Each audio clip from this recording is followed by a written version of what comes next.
Hey pastors, it's Pastor Dave here. I wanted to say thank you so much for joining us at our last Leadership Renewal. We had such a great time, and thank you for making the time and bringing your team. Our team just really enjoyed it.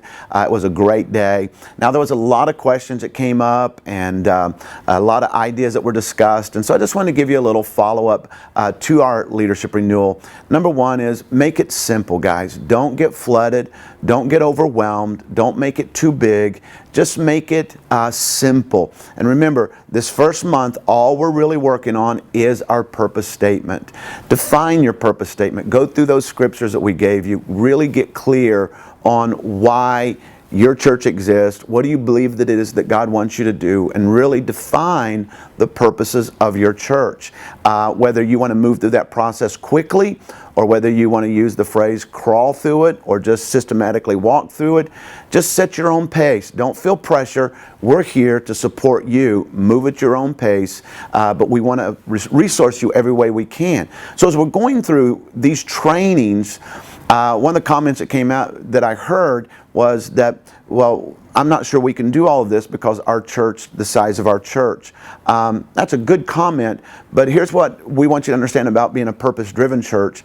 Number one, is it scalable? In other words, what we're doing, we ask ourselves here at Capital, can we scale it? And it should be able to be done whether it's 5 people or 5,000 people. So it has to be a pattern of a scalable. So even if it's a small group, you can start work the purposes even in a small group of 5 or less. The other thing is it reproducible?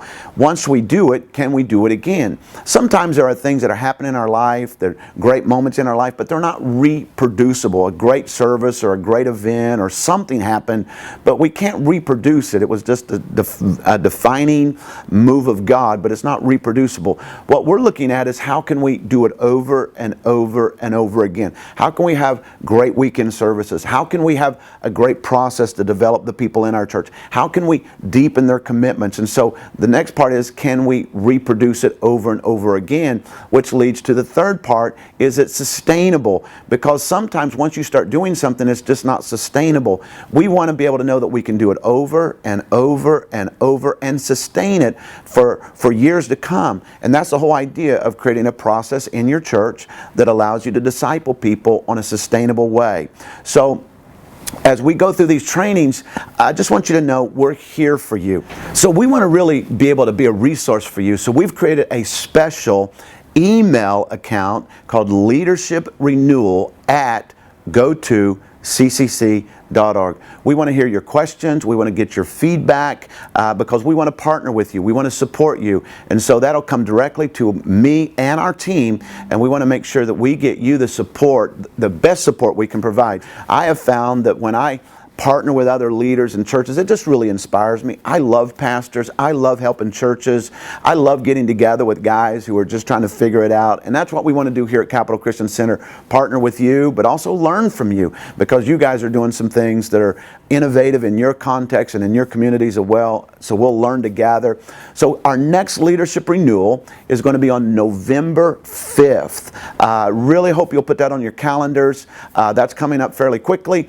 We're going to talk about how to target your community, how to get the people that are not in your church attracted to your church, how to find out what's going on in your community and develop ministry around the needs of your community, causing your church to match your community. Jesus had crowds that were attracted to him because he was doing things that met the needs of his community, and they just thronged to him. Boy, that's what we want in our churches, to do church in such a way that people are attracted to what God is doing inside of his family.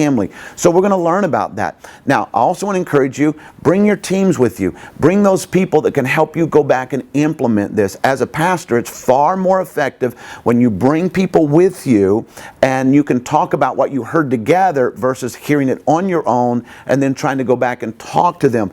It really speeds up the learning curve when 2 people hear it or more and can talk about it and then say, how can we implement it in our church? Now, also, if you're getting this video, it's because you're on our contact list and maybe you weren't at the last leadership renewal that we did, but you've expressed interest in being a part, it's not too late to become or attend.